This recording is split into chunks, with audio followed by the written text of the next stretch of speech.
সবচেয়ে সুন্দর জায়গা হচ্ছে এটা, মাশাল্লাহ।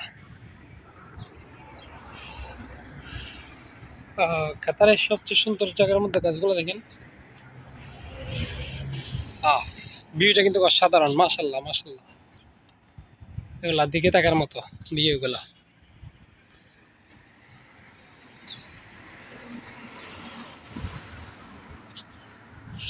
ভিউটা কিন্তু সুন্দর লাগতেছে অনেক।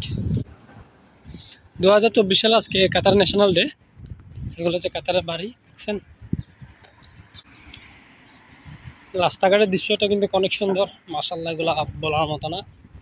সো ন্যাশনাল ডেটা যেহেতু আজকে কাতারের, এজন্য গাড়ি ঘোড়া একটু কম, কারণ আজকে কাতারে সব কিছু বন্ধ। এখানে ন্যাশনাল ডে উদযাপন না করে যদি আপনি কিছু করেন, তাহলে আপনার থেকে অনেক টাকা ফাইন দেওয়া লাগে, দেখছেন। কাজগুলো কিন্তু অসাধারণ এখানে। ওয়াও, ভিউ দেখেন।